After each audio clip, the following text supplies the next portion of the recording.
कल हम लोगों ने लास्ट सवाल ये पढ़ा था, जनसंख्या नियंत्रण के उपाय।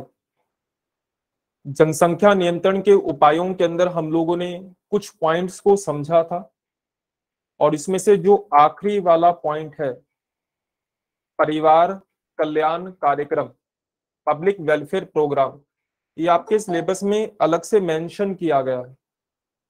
1977 से पहले इसे कहा जाता था फैमिली प्लानिंग प्रोग्राम, परिवार नियोजन कार्यक्रम। 1977 में इसका नाम बदलकर कर दिया गया परिवार कल्याण कार्यक्रम, यानी पब्लिक वेलफेयर प्रोग्राम, और ये आपके सिलेबस में ऐड किया गया है। तो हमें परिवार कल्याण कार्यक्रमों को तो अलग से पढ़ना है। कल हम लोगों ने इस सवाल को समझ लिया था। आज केवल 5 मार्कर के हिसाब से मैं आपको 8-10 लाइन में इसका उत्तर लिखवा रहा हूं, और उसके बाद आज हम जनसंख्या वाला टॉपिक कंप्लीट करेंगे, यानी राष्ट्रीय जनसंख्या नीति क्या है, मध्य प्रदेश जनसंख्या नीति क्या है, राष्ट्रीय जनसंख्या आयोग क्या है, जनसंख्या का समाजशास्त्र क्या है। लास्ट ईयर सवाल पूछा गया था एक, स्वास्थ्य और स्वास्थ्य सेवा का समाजशास्त्र क्या है, 5 मार्कर में सवाल आया था पिछले साल। तो हमें जनसंख्या का समाजशास्त्र क्या है उसको भी पढ़ना होगा। पहले फटाफट इसको नोट डाउन करते हैं, ताकि फिर हम आज के सवालों की ओर आगे बढ़े। और पहले 4 लेक्चर में से किसी का भी कोई लेक्चर रह गया हो तो आप मुझे मैसेज कर दीजिएगा, ग्रुप में ही मैसेज कर दीजिएगा। मैं आप लोगों को बैच में ऐड कर लूंगा, ताकि आप अपने पुराने लेक्चर को मिस ना करें। चलो पहले इस सवाल को लिख लेते हैं ताकि कंप्लीट हो। सवाल था जनसंख्या नियंत्रण के उपाय बताएं, 5 मार्कर में।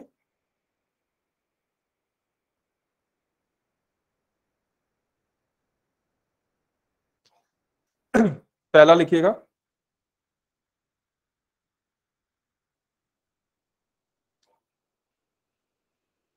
शिक्षा व जागरूकता के प्रसार के माध्यम से, शिक्षा व नहीं, अभी कुछ लिखवाया नहीं है, पहला ही सवाल है, जो कि कल लास्ट में हम लोगों ने समझा था, लिखा नहीं था।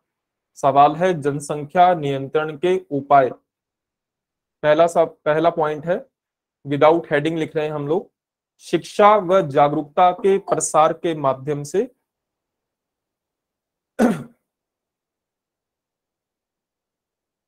अर्थात जनसंख्या, स्वास्थ्य,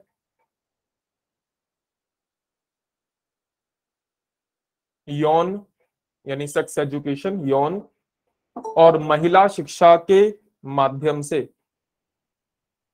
अर्थात जनसंख्या, स्वास्थ्य, यौन और महिला शिक्षा के माध्यम से।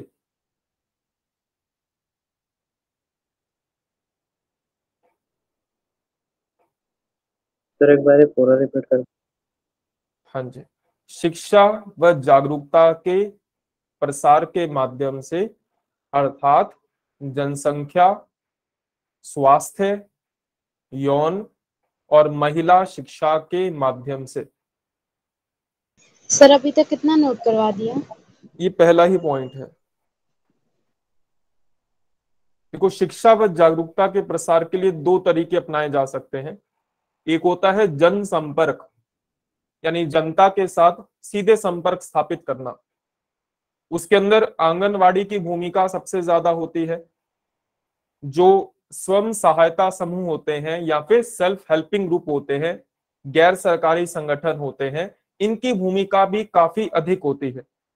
एक तरीका है जन संपर्क और दूसरा तरीका है मीडिया। तो शिक्षा व जागरूकता का प्रसार कर कर जनसंख्या को कंट्रोल किया जा सकता है। और शिक्षा व जागरूकता किस किस की? पॉपुलेशन की, एजुकेशन यानी जनसंख्या शिक्षा, स्वास्थ्य की शिक्षा, यौन शिक्षा, महिला शिक्षा, ये सभी शिक्षा के माध्यम से और इनकी जागरूकता के माध्यम से। और इसके 2 तरीके हो सकते हैं, पहला जनसंपर्क और दूसरा मीडिया। जनसंपर्क को प्रत्यक्ष संपर्क भी कहेंगे, जहां आप सीधे व्यक्ति से बातचीत करते हैं, और मीडिया एक तरीके से अप्रत्यक्ष तरीका है, चाहे वो सोशल मीडिया हो, चाहे वो प्रिंट मीडिया हो, चाहे वो इलेक्ट्रॉनिक मीडिया।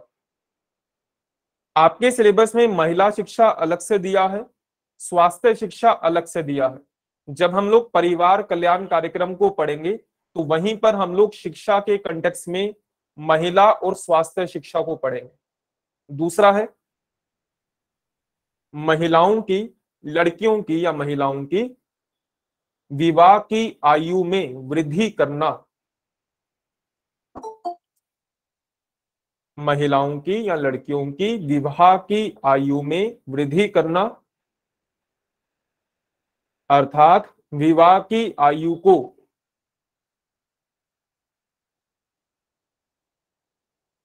18 से बढ़ाकर 21 करना, 18 से बढ़ाकर 21 करना।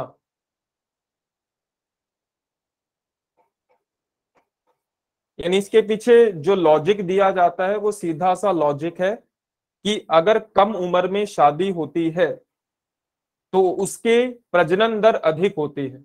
और प्रजनन दर अधिक इसलिए होती है कि अगर 18 या 18 साल से कम उम्र में शादी होगी तो उसका फर्टिलिटी जो पीरियड है वो एक लंबे समय तक रहेगा। जितनी ज्यादा उम्र में शादी होती है, ज्यादा का मतलब 21 वर्ष में, तो ऐसा माना जाता है कि जो प्रजनन दर है उसे लगभग 15 से 30% कम किया जा सकता है। ये साइंटिफिकली प्रूव डाटा है, भारत सरकार की वेबसाइट पर अवेलेबल है। जब सरकार के द्वारा ये कहा जा रहा था कि महिलाओं की विवाह की आयु 18 वर्ष से बढ़ाकर 21 वर्ष कर देनी चाहिए, तब वहां के जो स्वास्थ्य सचिव थे उन्होंने ये कहा था कि अगर 18 से 21 हो जाएगी तो जो बर्थ रेट है, प्रजनन दर है, उसमें लगभग 15 से 30% की गिरावट या कमी दर्ज की जा सकती है। तो एक तरीका है पॉपुलेशन को कंट्रोल करने का। तीसरा, संतानोत्पत्ति या संतान उत्पत्ति की सीमा का निर्धारण करना, संतानोत्पत्ति की सीमा का निर्धारण करना, अर्थात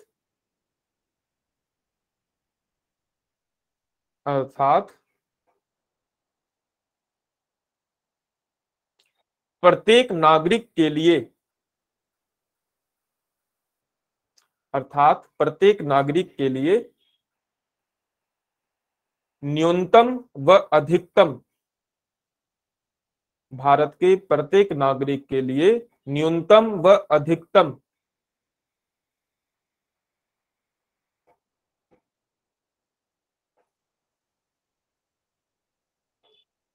शिशु जन्म को तय करना या बच्चों की संख्या को तय करना,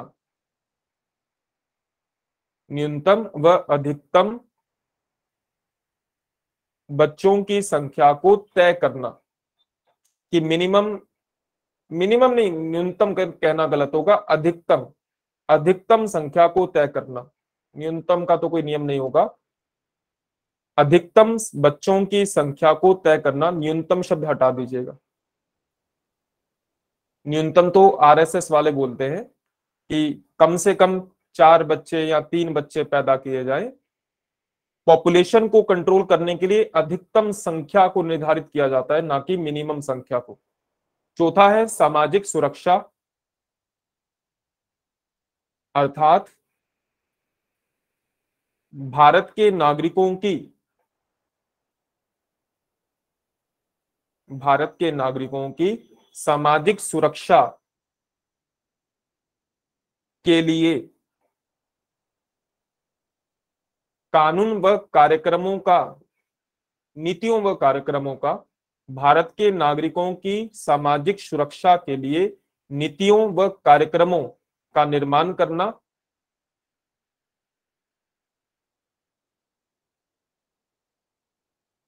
चौथा, पांचवा,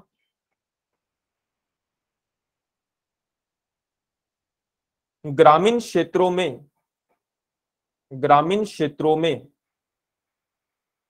स्वास्थ्य सुविधाओं, ग्रामीण क्षेत्रों में स्वास्थ्य सुविधाओं व मनोरंजन के साधनों को विकसित करना, ग्रामीण क्षेत्रों में स्वास्थ्य सेवाओं और मनोरंजन के साधनों को विकसित करना।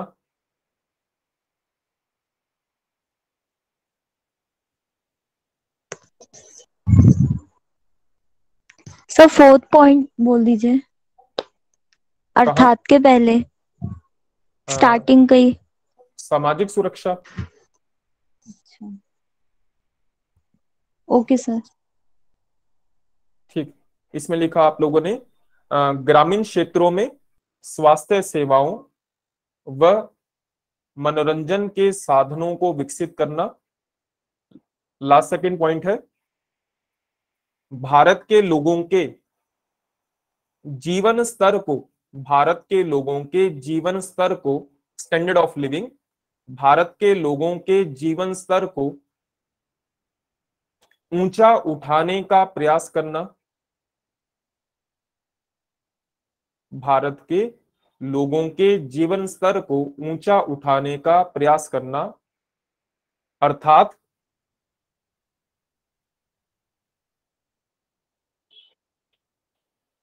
आधारभूत सेवाओं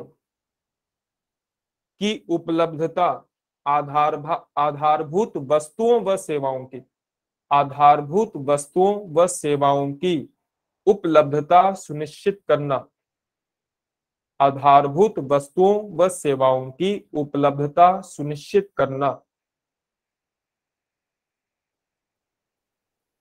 लास्ट पॉइंट लिखेगा, इसको हम लोग आगे जाके डिटेल से पढ़ेंगे। परिवार कल्याण कार्यक्रमों पर बल देना, परिवार कल्याण कार्यक्रमों पर बल देना।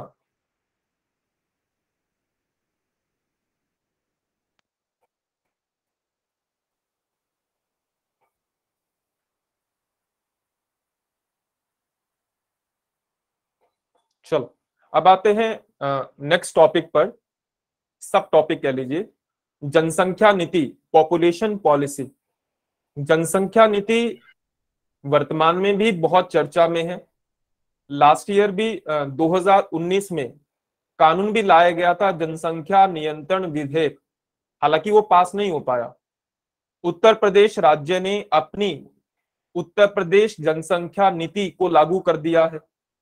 मध्य प्रदेश में भी नई जनसंख्या नीति को लागू करने की बात चल रही है, जिसके अंदर जनसंख्या को कंट्रोल करने के लिए कानून लाने की बात कही गई है।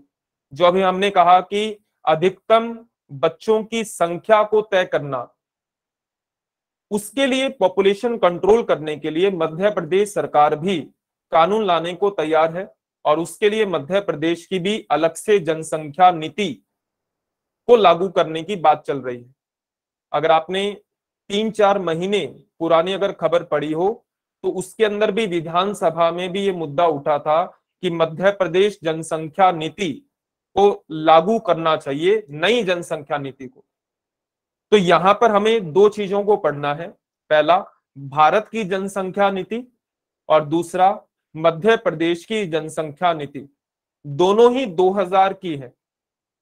तो सबसे पहले इस बात को समझते हैं कि पॉपुलेशन पॉलिसी क्या होती है।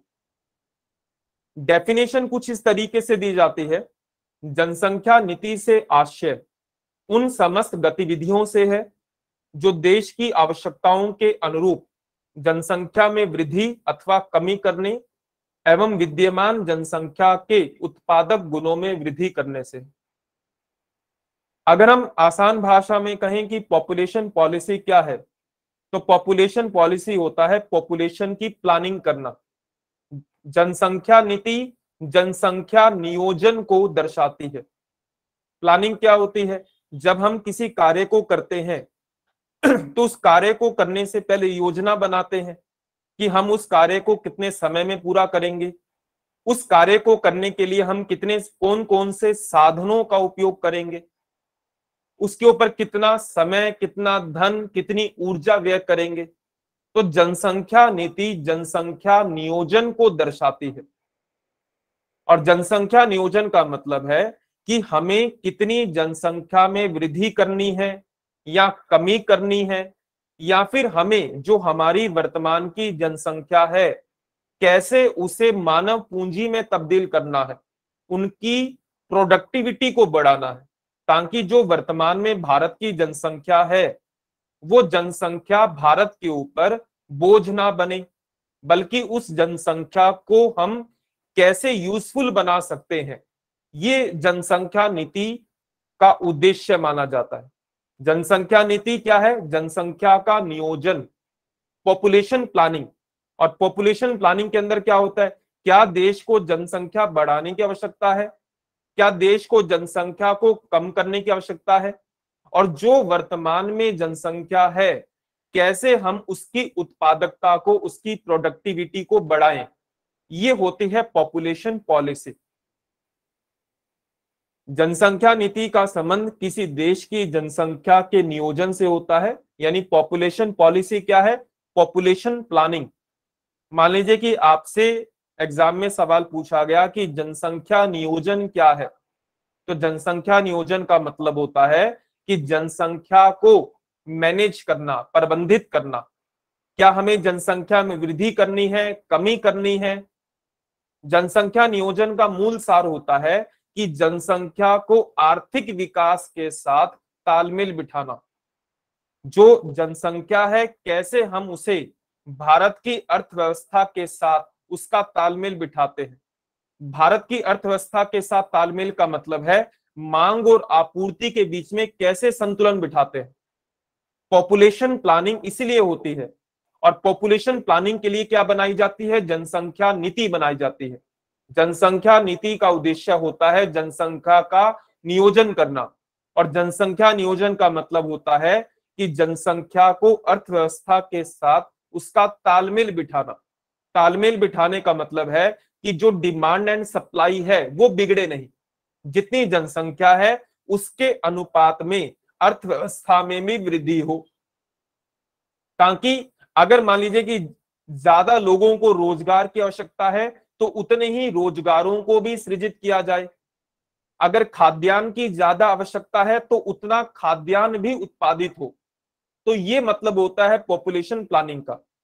जनसंख्या नीति में जनसंख्या के परिणाम और जनसंख्या के गुणों दोनों पर विचार होता है।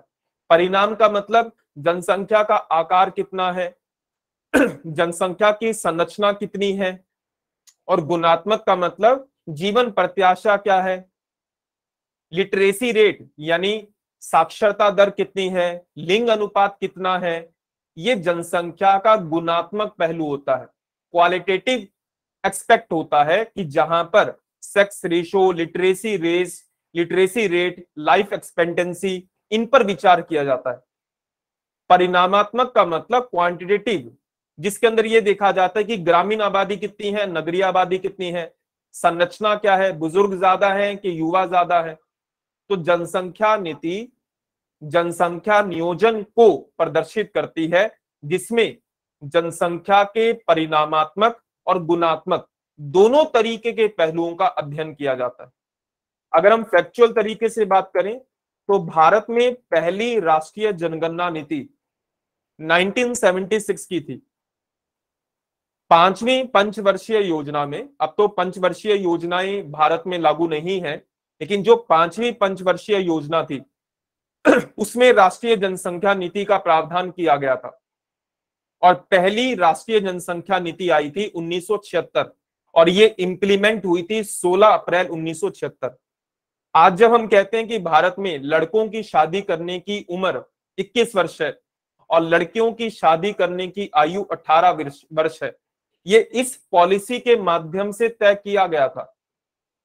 1976 से पहले भारत में लड़कियों की शादी करने की आयु 15 वर्ष थी और लड़कों की शादी करने की आयु 18 वर्ष थी। इस पहली जनसंख्या नीति के बाद जब इस पहली पॉपुलेशन पॉलिसी को इंप्लीमेंट किया गया, तब लड़कों की शादी करने की आयु 21 वर्ष की गई और लड़कियों की शादी करने की आयु 15 साल से बढ़ाकर 18 वर्ष की गई। और वर्तमान में चर्चा में है कि शायद आने वाले समय में जब भारत की नई जनसंख्या नीति आएगी तो उसमें महिलाओं की आयु 18 से 21 वर्ष हो जाएगी, पुरुषों की भी 21 वर्ष और महिलाओं की भी 21 वर्ष। वर्तमान में जो जनसंख्या नीति भारत में अभी लागू है वो राष्ट्रीय जनसंख्या नीति 2000 है, जो कि 15 फरवरी 2000 से भारत में लागू है।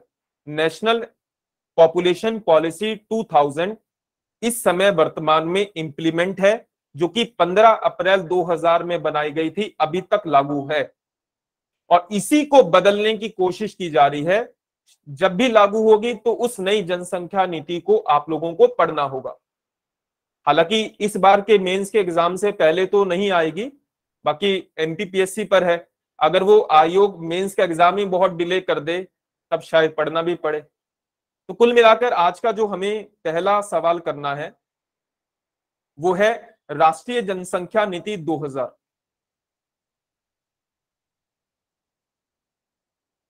राष्ट्रीय जनसंख्या नीति 2000 के कुछ उद्देश्य रहे और कुछ विशेषताएं रही।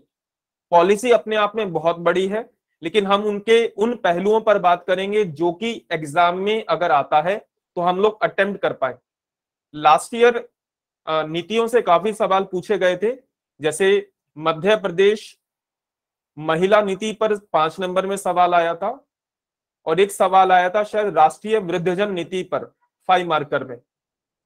क्योंकि जनसंख्या आपके सिलेबस में है और संभावना है और जनसंख्या नीति वर्तमान में चर्चा में भी है, तो संभावना बनती है या तो राष्ट्रीय जनसंख्या नीति 2000 या मध्य प्रदेश जनसंख्या नीति 2000 से सवाल पूछा जा सकता है 5 ही नंबर में। राष्ट्रीय जनसंख्या नीति के 3 उद्देश्य माने जाते हैं। एक होता है तात्कालिक उद्देश्य, तात्कालिक का मतलब जिसे तुरंत प्राप्त करना है। दूसरा है मध्यकालीन उद्देश्य, जो एक निर्धारित समय पर प्राप्त करना है।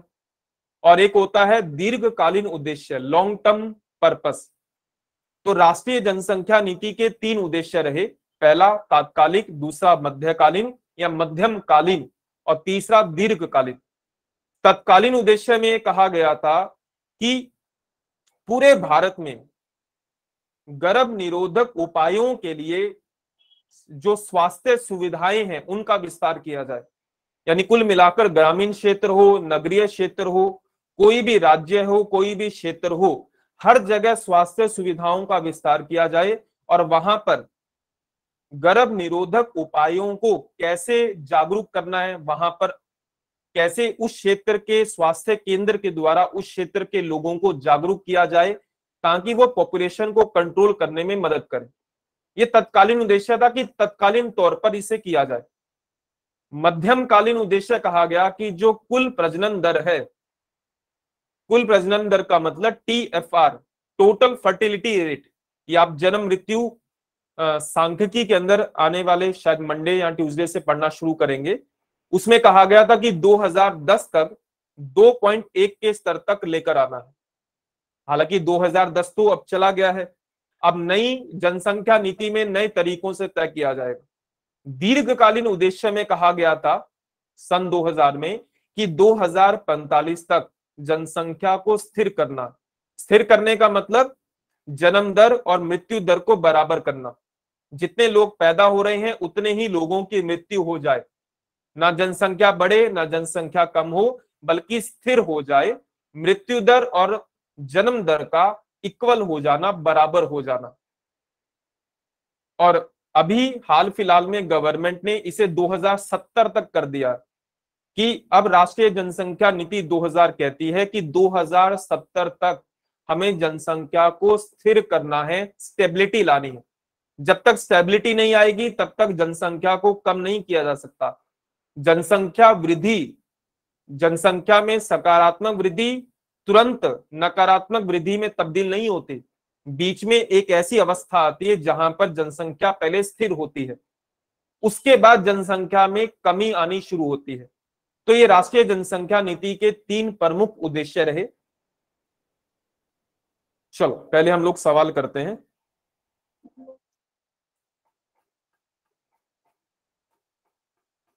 एक मतलब 3 नंबर में एक सवाल लिख लो कि जनसंख्या नीति से क्या आशय है। हालांकि मुश्किल है, आएगा तो फिर राष्ट्रीय जनसंख्या नीति ही आएगा, लेकिन फिर भी लिख लो जनसंख्या नीति से क्या आशय है।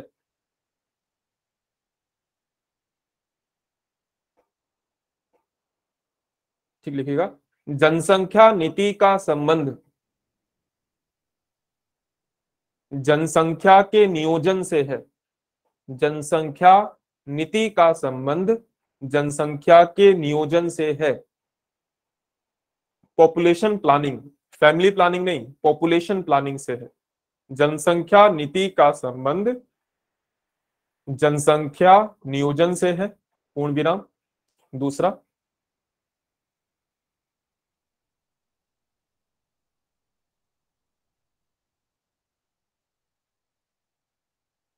यह देश की आवश्यकता के अनुरूप, यह देश की आवश्यकता के अनुरूप जनसंख्या में वृद्धि, जनसंख्या वृद्धि अलग शब्द है और जनसंख्या में वृद्धि अलग शब्द है। यह देश की आवश्यकता के अनुरूप जनसंख्या में वृद्धि अथवा कमी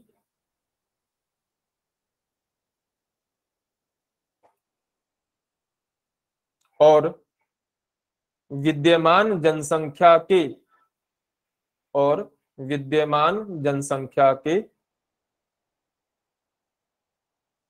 उत्पादक गुणों में, प्रोडक्टिविटी, उत्पादक गुणों में वृद्धि करने से संबंधित होती है। जनसंख्या में वृद्धि अथवा कमी और विद्यमान जनसंख्या के उत्पादक गुणों में वृद्धि करने से होती है।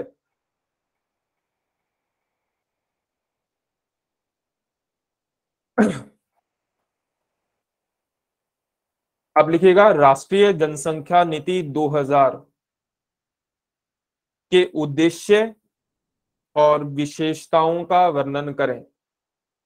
राष्ट्रीय जनसंख्या नीति के उद्देश्य और विशेषताओं का वर्णन करें।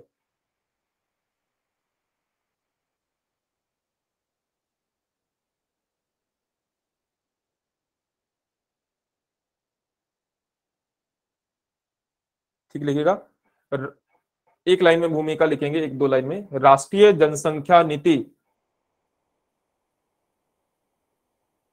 स्वामीनाथन आयोग की सिफारिश पर, राष्ट्रीय जनसंख्या नीति स्वामीनाथन आयोग की सिफारिश पर 15 फरवरी 2000 को लागू की गई।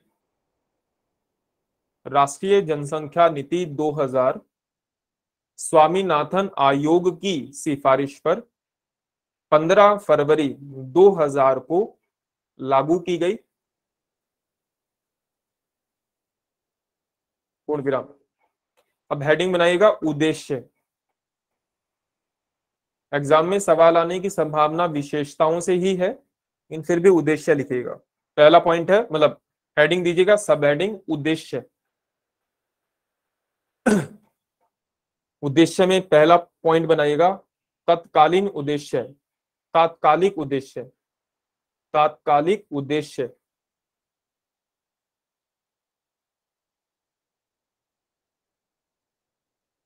इसके सामने लिखिएगा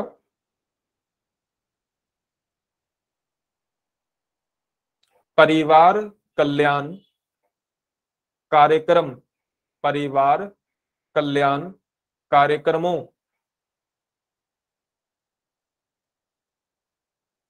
का विस्तार करने के लिए, परिवार कल्याण कार्यक्रमों का विस्तार करने के लिए स्वास्थ्य के बुनियादी ढांचे का विकास करना,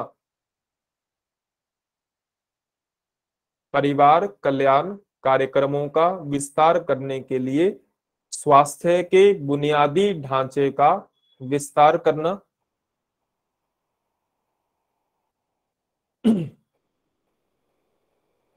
दूसरा हेडिंग बनाइएगा, मध्यम कालीन उद्देश्य, मध्यम कालीन उद्देश्य।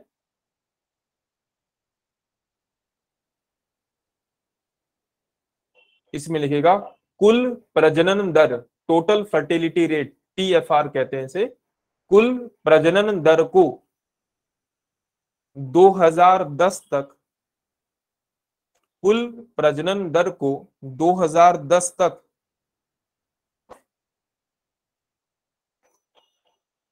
2.1 2.1 के स्तर तक लाना। कुल प्रजनन दर को 2010 तक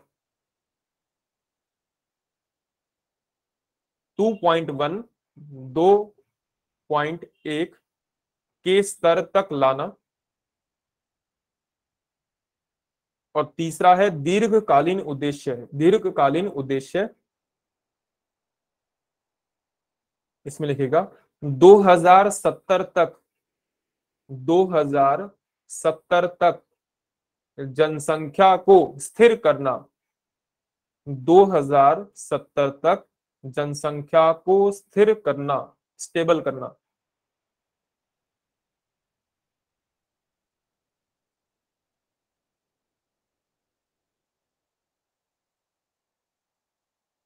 नेक्स्ट हेडिंग बनाएगा विशेषताएं। मतलब सवाल आएगा तो विशेषताओं से ही आना चाहिए।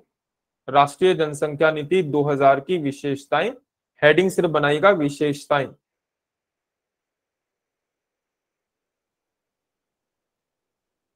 पहला,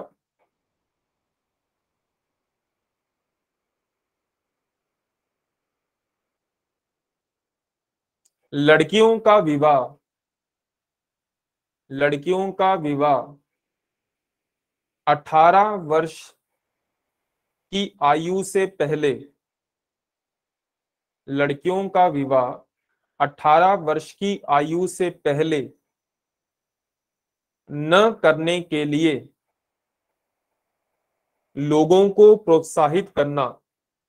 लड़कियों का विवाह 18 वर्ष की आयु से पहले न करने के लिए लोगों को प्रोत्साहित करना।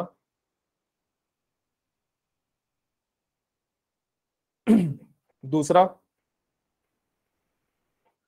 छोटे परिवार को प्रोत्साहन देना। न्यूक्लियर फैमिली, छोटे परिवार को प्रोत्साहन देना। जैसा कि परिवार कल्याण कार्यक्रम में चलता है कि हम दो हमारे दो, या फिर बच्चे दो ही अच्छे, वैसा वाला। छोटे परिवार को प्रोत्साहन देना। तीसरा, टीकाकरण के द्वारा बच्चों का प्रतिरक्षण, ताकि शिशु मृत्यु दर कम हो। टीकाकरण के द्वारा बच्चों का प्रतिरक्षण।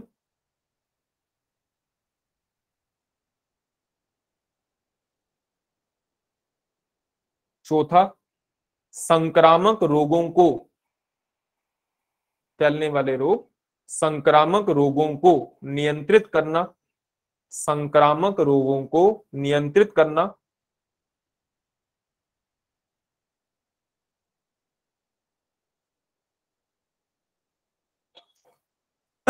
अगला, परिवार कल्याण कार्यक्रमों, परिवार कल्याण कार्यक्रमों की जानकारी और सेवाओं की, परिवार कल्याण कार्यक्रमों की जानकारी और सेवाओं की सभी व्यक्तियों तक पहुंच को संभव बनाना। जानकारी और सेवाओं की सभी व्यक्तियों की पहुंच को संभव बनाना।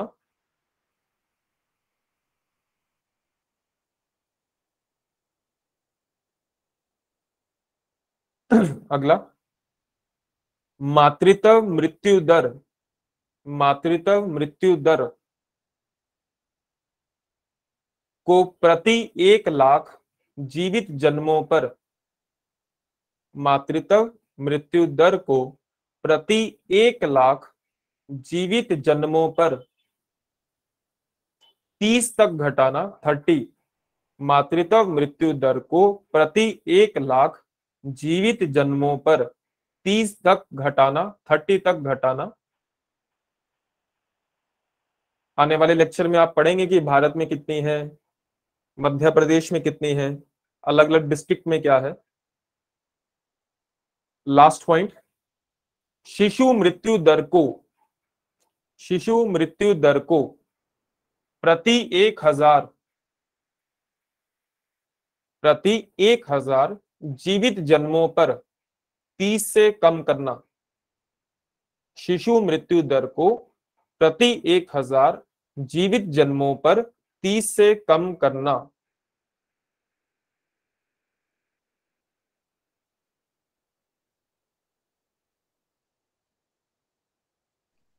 लास्ट लाइन रिपीट कर दीजिए।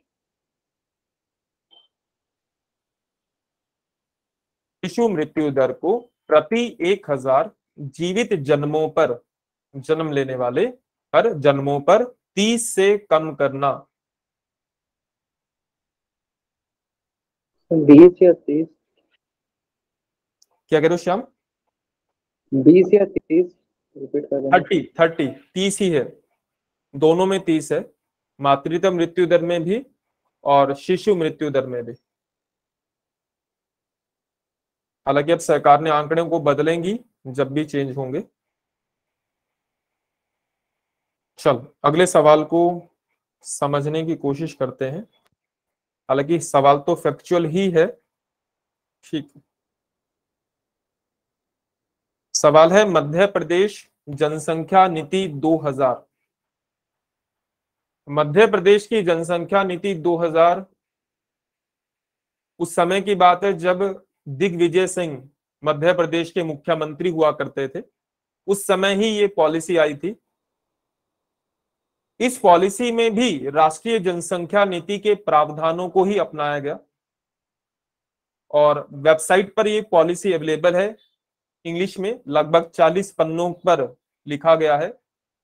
40 पन्ने हैं, पढ़ने लायक 15 या 20 पन्ने हैं मध्य प्रदेश पॉपुलेशन पॉलिसी के बारे में, लेकिन शायद उतनी रेलेवेंट ना हो क्योंकि वर्तमान में मध्य प्रदेश नई जनसंख्या नीति को लाने की बात कर रहा है। लेकिन सवाल फिर भी आ सकता है। लास्ट ईयर मध्य प्रदेश की महिला नीति से सवाल पूछा गया था और वो भी काफी पुरानी थी और वर्तमान में भी मध्य प्रदेश की सरकार नई महिला नीति लाने पर विचार कर रही है, लेकिन उन्होंने पूछ ली मध्य प्रदेश महिला नीति 2015 शायद पुराने वाली। तो उसी प्रकार से मध्य प्रदेश जनसंख्या नीति 2000 भी एग्जाम में 5 मार्कर में पूछी जा सकते है। मध्य प्रदेश जनसंख्या नीति का एक उद्देश्य क्या है कि जो जनसंख्या है, जो पर्यावरण है और जो संसाधन है उनके बीच में तालमेल बिठाना। आप ये कह सकते हैं कि नेचर, जो हमारी प्रकृति है, पर्यावरण है, जो जनसंख्या है और जो संसाधन जितने भी हैं उनके बीच में तालमेल बिठाना मध्य प्रदेश जनसंख्या नीति का उद्देश्य है। और इस उद्देश्य को प्राप्त करने के लिए उन्होंने 2 चीजें कही हैं। पहला, मातृत्व मृत्यु दर और शिशु मृत्यु दर में कमी लाना और दूसरा जो प्रजनन दर है उसमें कमी लाना, TFR टोटल फर्टिलिटी रेट में कमी लाना। मध्य प्रदेश जनसंख्या नीति 4 विशेषताएं मानी जाती हैं। पहला, नियोजित परिवार के लिए अनुकूल माहौल बनाना और परिवार नियोजन और प्रजनन स्वास्थ्य सेवाओं की मांग पैदा करना। भाषा थोड़ी जटिल इसलिए है क्योंकि वो इंग्लिश में अवेलेबल है और जब मैं इंग्लिश से उसको हिंदी में ट्रांसलेट करता हूं तो भाषा में थोड़ी जटिलता आ जाती है क्योंकि हिंदी में अवेलेबल नहीं है। लेकिन ये कहना ये चाहता है कि एक परिवार फैमिली प्लानिंग करे, एक ऐसा माहौल बनाना है। कई बार परिवार का दबाव, कई बार समाज का दबाव फैमिली प्लानिंग होने नहीं देता। तो मध्य प्रदेश की जनसंख्या नीति की पहली विशेषता है कि भारत के अंदर एक नियोजित परिवार के लिए अनुकूल माहौल बनाया जाए ताकि परिवार नियोजन कार्यक्रमों पर बल दिया जाए, परिवार का, समाज का दबाव ना हो, सब 2 बच्चे ही पैदा करें, उससे ज्यादा ना करें और इसके साथ साथ परिवार नियोजन व प्रजनन स्वास्थ्य सेवाओं की मांग को पैदा करना। ज्यादा से ज्यादा लोग स्वास्थ्य केंद्रों में जाएं, हॉस्पिटल में जाएं, वहीं पर बच्चों का जन्म हो, बच्चों का सही तरीके से ट्रीटमेंट हो, टीकाकरण कार्यक्रम हो, ताकि शिशु मृत्यु दर कम हो। सभी बच्चों का जन्म हॉस्पिटल में या स्वास्थ्य केंद्रों में किया जाए। ये इस जनसंख्या नीति का पहला विशेषता मानी जाती है। दूसरा, सामुदायिक लामबंदी और कार्यक्रम कार्यान्वयन में पंचायती राज संस्थानों, निजी क्षेत्र, गैर सरकारी क्षेत्र के साथ सहयोग को बढ़ाना। कुल मिलाकर हम ये कह सकते हैं कि कम्युनिटी पार्टिसिपेशन या सरकार के द्वारा जितने भी योजनाएं, कार्यक्रम चलाए जाते हैं, उन कार्यक्रमों का सही तरीके से लागू हो, इसके लिए पंचायती राज संस्थाओं की मदद ली जाए, प्राइवेट सेक्टर की मदद ली जाए, गैर सरकारी संगठनों की मदद ली जाए, और इसके माध्यम से एक कम्युनिटी का पार्टिसिपेशन या कम्युनिटी को इकट्ठा कर कर उन्हें उन कार्यक्रमों के लिए तैयार किया जाए। तीसरा, नागरिकों की जरूरतों में उत्कृष्टता हासिल करने के लिए परिवार कल्याण कार्यक्रमों के प्रबंधन में सुधार करना। इसका मतलब यह है कि प्रत्येक नागरिक की अपनी एक जरूरत होती है। जब भी वो विवाह के बाद किसी बच्चे को जन्म देता है, कि वो एक बच्चा चाहता है, दो चाहता है, तो यहाँ पर नागरिकों की जरूरतों के अनुसार स्वास्थ्य सुविधाओं को विकसित करने की बात है। जिस क्षेत्र में लोग रहते हैं वहां पर उनकी क्या आवश्यकताएं हैं। इंदौर में रहने वाले लोगों की आवश्यकताएं किसी दूसरे क्षेत्र में रहने वाले लोगों की आवश्यकताओं से भिन्न हो सकती हैं। इसलिए कहा जाता है कि नागरिकों की आवश्यकताओं, जरूरतों के अनुसार फैमिली प्लानिंग प्रोग्राम में सुधार किया जाए कि कहां पर किस तरीकों का उपयोग करना है, कहां नेचुरल तरीके से फैमिली प्लानिंग या फैमिली को कंट्रोल किया जा सकता है, कहां आर्टिफिशियल तरीकों का उपयोग करना है। कई परिवारों में नैतिक संयम पाया जाता है, तो वहां पर प्राकृतिक तरीकों से नेचुरली ही हम लोग पॉपुलेशन को कंट्रोल कर सकते हैं। लेकिन कई परिवारों में वहां पर आर्टिफिशियल तरीकों से पॉपुलेशन को कंट्रोल या फैमिली प्लानिंग करनी पड़ती है। तो तीसरा विशेषता ये बताई गई है कि नागरिकों की जरूरतों के अनुसार परिवार कल्याण कार्यक्रमों को मैनेज किया जाए कि कहां पर प्राकृतिक तरीकों का उपयोग करना है और कहां पर कृत्रिम तरीकों का उपयोग करना है। और आखिरी, उपयुक्त कार्यान्वयन संरचनाओं का विकास करना। जो भी इन उद्देश्यों को प्राप्त करने के लिए संरचनाएं, संगठन काम करते हैं, उनका सही तरीके से विकास करना, उनका फैलाव होना चाहिए। वो कुछ क्षेत्रों में सीमित ना हो, पूरे राज्य के अंदर इन योजनाओं को, इन कार्यक्रमों को लागू करने वाली संस्थाएं हैं, उनका विकास पूरे राज्य में करना, ये इसका चौथी विशेषता मानी जाती है। तो ये चार ही है, इसके अलावा और कोई नहीं है।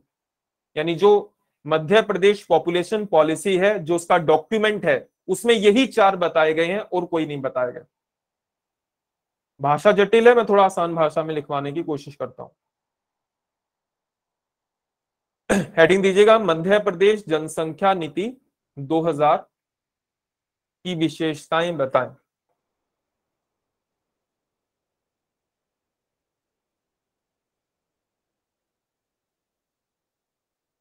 ठीक, पहला पॉइंट मतलब भूमिका में लिखेगा, मध्य प्रदेश जनसंख्या नीति का उद्देश्य।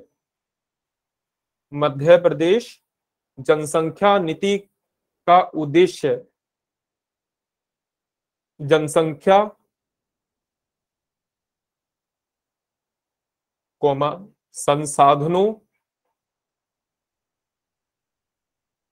और पर्यावरण के बीच संतुलन स्थापित करते हुए मध्य प्रदेश जनसंख्या नीति का उद्देश्य, मध्य प्रदेश जनसंख्या नीति का उद्देश्य जनसंख्या कोमा संसाधनों और पर्यावरण के बीच संतुलन स्थापित करते हुए राज्य के लोगों के जीवन की राज्य के लोगों के जीवन की गुणवत्ता में सुधार करना है। संतुलन स्थापित करते हुए राज्य के लोगों के जीवन की गुणवत्ता में सुधार करना है।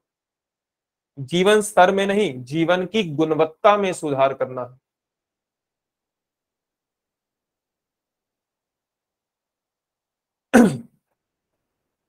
पूर्ण विराम। इस उद्देश्य की प्राप्ति के लिए, इस उद्देश्य की प्राप्ति के लिए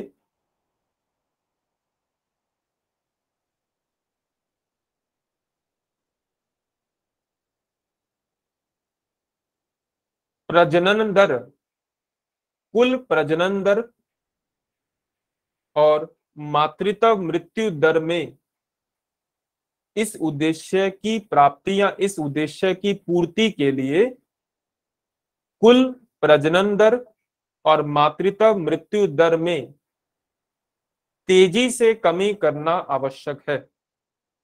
इस उद्देश्य की पूर्ति के लिए कुल प्रजनन दर और मातृत्व मृत्यु दर में तेजी से कमी करना आवश्यक है।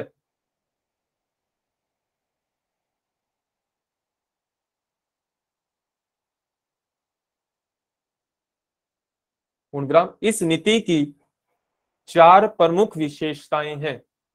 इस नीति की 4 प्रमुख विशेषताएं हैं।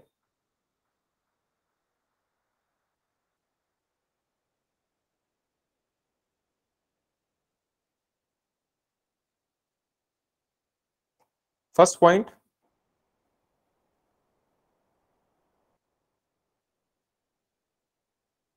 नियोजित परिवार के लिए,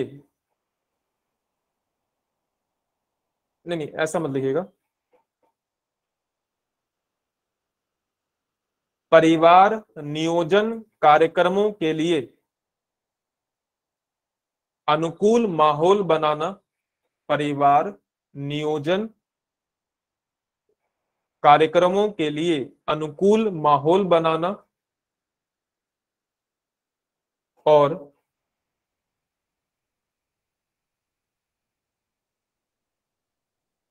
स्वास्थ्य सुविधाओं की, स्वास्थ्य सेवाओं की मांग पैदा करना। स्वास्थ्य सेवाओं की मांग पैदा करना।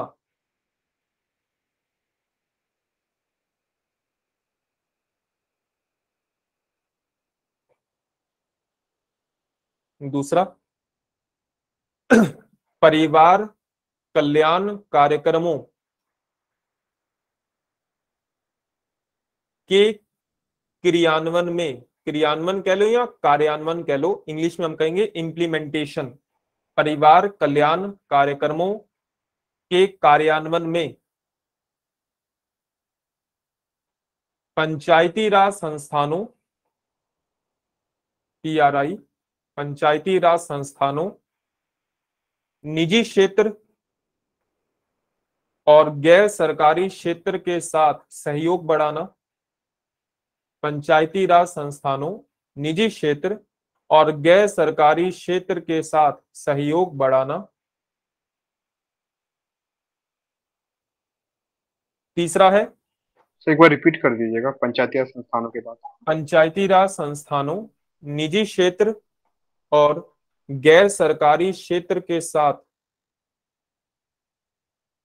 गैर सरकारी क्षेत्र का मतलब जो NGO होते हैं, नॉन गवर्नमेंट सेक्टर के साथ सहयोग बढ़ाना। Third one,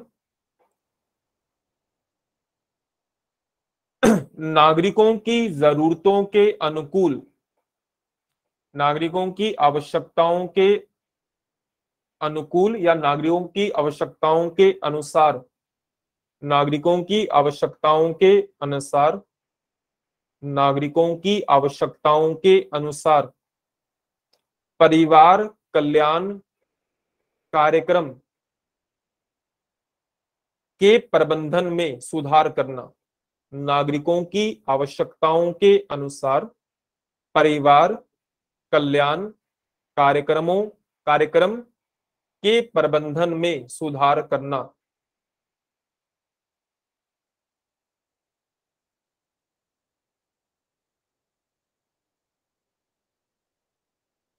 last point, Madhya Pradesh जनसंख्या नीति का उपयुक्त कार्यान्वयन करने के लिए मध्य प्रदेश जनसंख्या नीति का उपयुक्त कार्यान्वयन करने के लिए पूरे राज्य में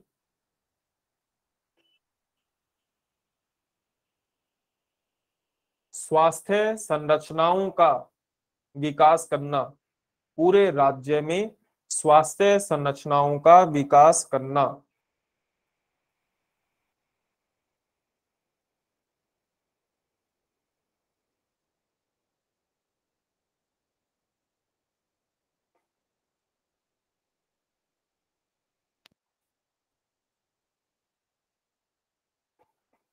चलिए लास्ट 2 सवाल बचे हैं, इसको कंप्लीट करते हैं। यहां पर आप लोग साथ साथ देखकर लिखते रहिएगा, क्योंकि यहां पर एज इट इज वही लिखना है जैसा कि पीपीटी में लिखा गया। पहला है राष्ट्रीय जनसंख्या आयोग, नेशनल पॉपुलेशन कमीशन। राष्ट्रीय जनसंख्या आयोग की स्थापना 11 मई 2000 को हुई थी।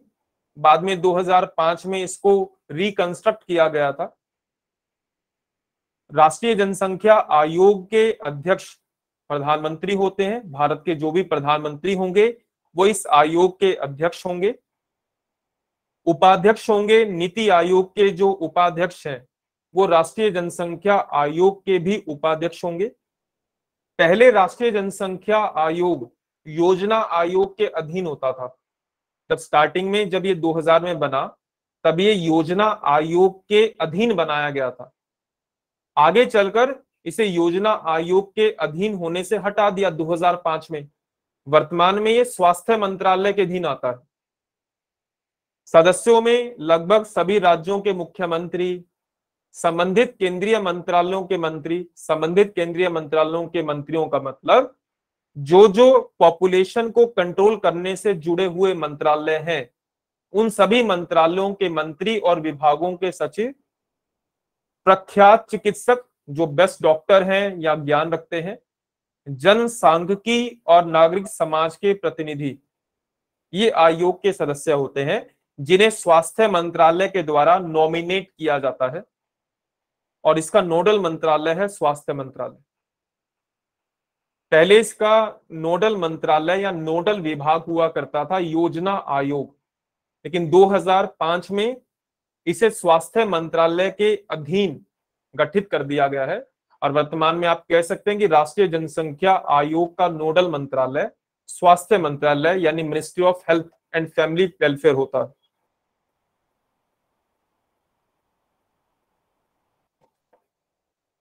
अगली बात, ये आप मैं ग्रुप में भी शेयर कर दूंगा आप लोगों को। आयोग 3 प्रकार के कार्यों को करता है। पहला, राष्ट्रीय जनसंख्या नीति के क्रियान्वयन की समीक्षा, निगरानी और निर्देश। जो अभी हमने राष्ट्रीय जनसंख्या नीति 2000 पढ़ी थी, वो कहां तक लागू हो पाई उसकी समीक्षा करना, समय समय पर उसकी निगरानी करना, उसमें क्या सुधार हो सकते हैं, समय समय पर निर्देश देना। दूसरा, जनसंख्या स्थिरीकरण में तेजी लाने के लिए स्वास्थ्य सुविधाओं, शैक्षणिक, पर्यावरण, विकासात्मक कार्यक्रमों के बीच तालमेल बढ़ाना। राष्ट्रीय जनसंख्या आयोग के अधीन एक फंड बनाया गया था। उस फंड का नाम था जनसंख्या स्थिरीकरण कोष, पॉपुलेशन स्टेबलाइजेशन फंड। कि जनसंख्या को स्थिर करने के लिए एक फंड बनाया गया था और उस पैसे का उपयोग पॉपुलेशन को कैसे हम लोग स्टेबल करें, यानी ना तो बढ़े ना कम हो, स्टेबल हो जाए, उसके लिए फंड बनाया गया था इसी आयोग के अधीन। बाद में राष्ट्रीय जनसंख्या आयोग का ये जो फंड था ये स्वास्थ्य मंत्रालय के कंट्रोल में चला गया।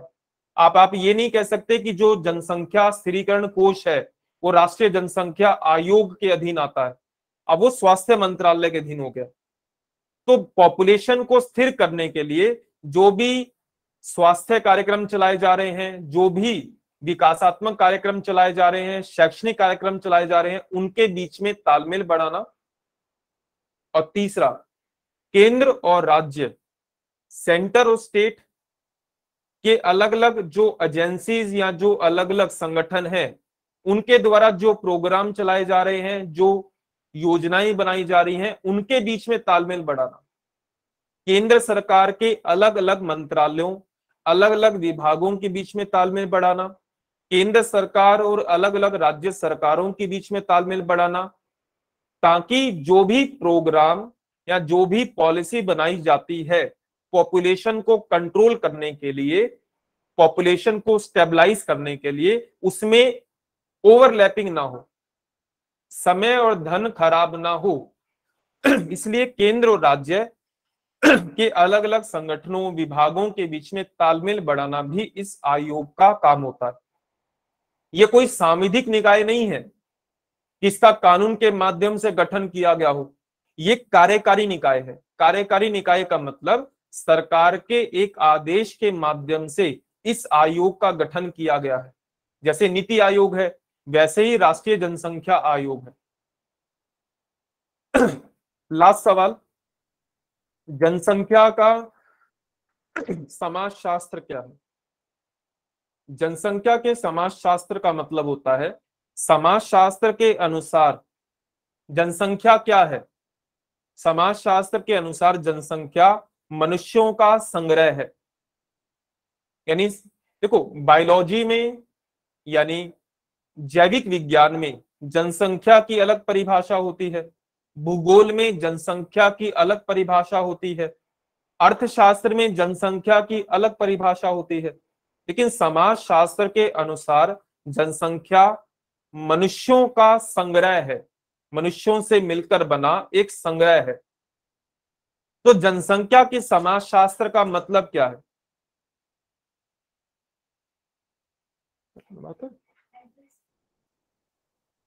एक मिनट ना होल्ड कीजिए।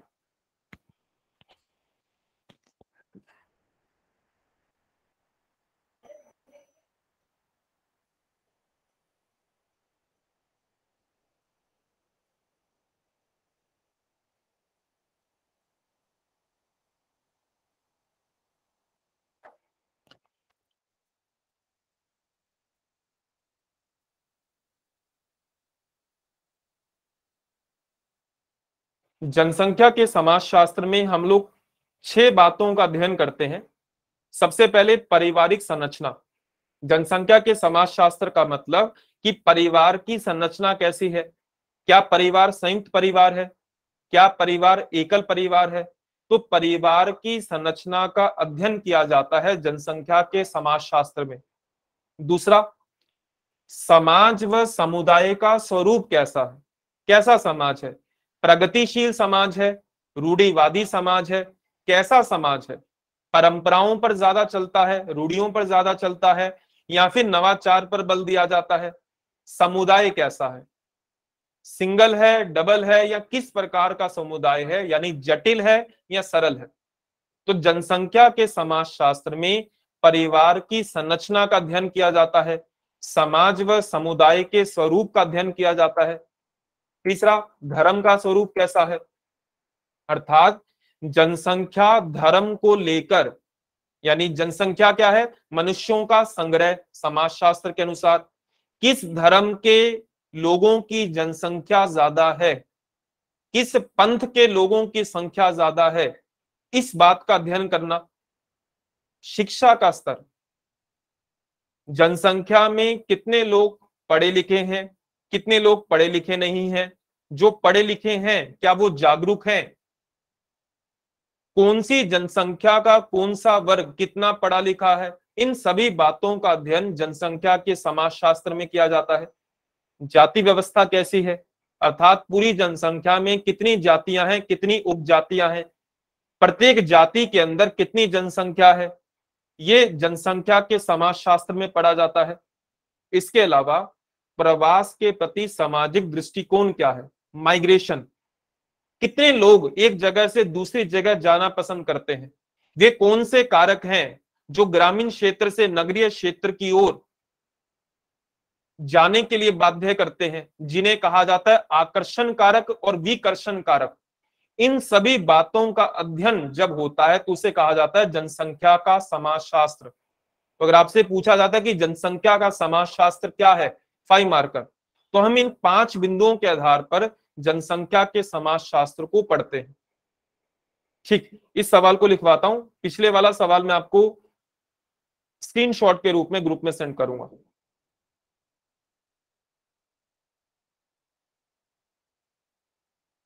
सवाल है जनसंख्या का समाजशास्त्र क्या है। जितना भी हम लोगों ने पढ़ा, या तो सिलेबस के अनुसार सवाल आएगा, सवाल का मतलब जनसंख्या की समस्याएं या जनसंख्या नियंत्रण के उपाय, अगर उन्होंने सिलेबस पर सवाल पूछा। अगर उसके अलावा 2 सवाल पूछे जा सकते हैं मेरे अनुसार, जनसंख्या का समाजशास्त्र, दूसरा जनसंख्या नीति, या फिर माल्थस का जनसंख्या सिद्धांत। ठीक, लिखिएगा जनसंख्या के समाजशास्त्र में, समाजशास्त्र में मनुष्यों, समाजशास्त्र में जनसंख्या को मनुष्यों के संग्रह के तौर पर,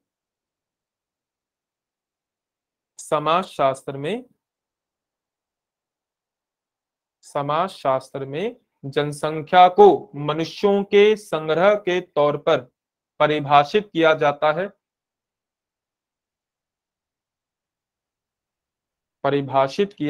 है, पूर्ण विराम। समाजशास्त्र के अंतर्गत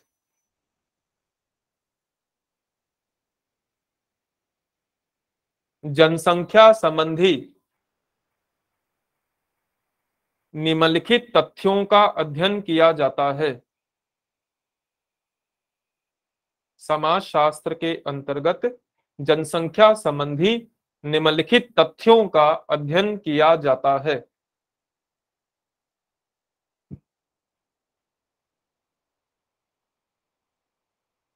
पहला पॉइंट बनेगा पारिवारिक संरचना अर्थात संयुक्त व एकल परिवार का अध्ययन। पारिवारिक संरचना अर्थात संयुक्त व एकल परिवार, ज्वाइंट फैमिली या न्यूक्लियर फैमिली, संयुक्त व एकल परिवार का अध्ययन।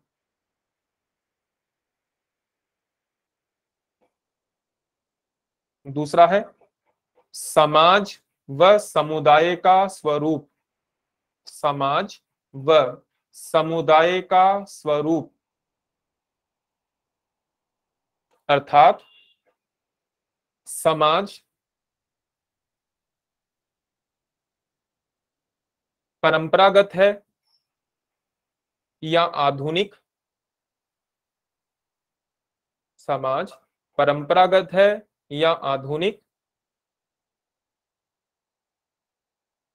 और समाज सरल है या जटिल, और समाज सरल है या जटिल, समुदाय, और समुदाय सरल है या जटिल, जो कम्युनिटी है वो कैसी है, सरल है या जटिल। तीसरा धर्म का स्वरूप, नेचर ऑफ रिलीजन, धर्म का पॉइंट एक बार बोल लीजिए सर।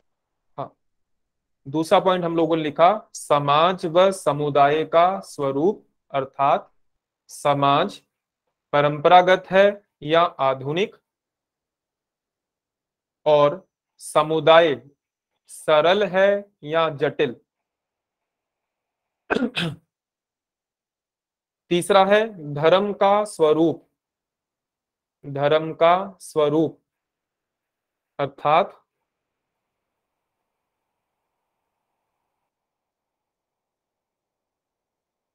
जनसंख्या की धार्मिक संरचना, जनसंख्या की धार्मिक संरचना और विश्वासों का अध्ययन करना, जनसंख्या की धार्मिक संरचना और विश्वासों का अध्ययन करना।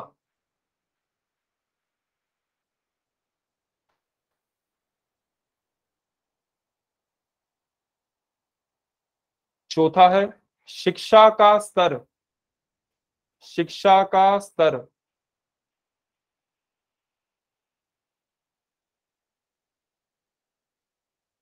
अर्थात शिक्षा का स्तर अर्थात जनसंख्या, जनसंख्या का स्तर अर्थात जनसंख्या में शिक्षा व जागरूकता,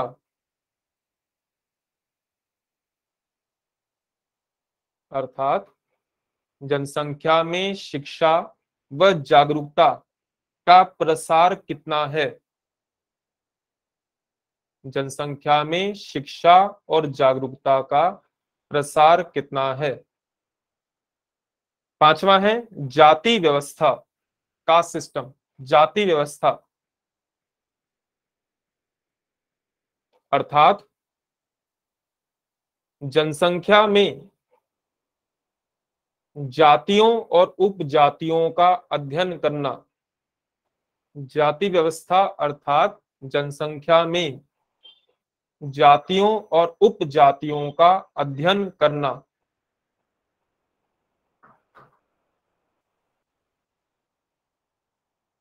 लास्ट पॉइंट है प्रवास के प्रति सामाजिक दृष्टिकोण, प्रवास के प्रति सामाजिक दृष्टिकोण अर्थात जनसंख्या को, अर्थात जनसंख्या को प्रवास के लिए आकर्षित और विकर्षित, जनसंख्या को प्रवास के लिए आकर्षित और विकर्षित करने वाले कारकों का अध्ययन करना, जनसंख्या को प्रवास के लिए आकर्षित और विकर्षित करने वाले कारकों का अध्ययन करना। ये मतलब होता है जनसंख्या के समाजशास्त्र का।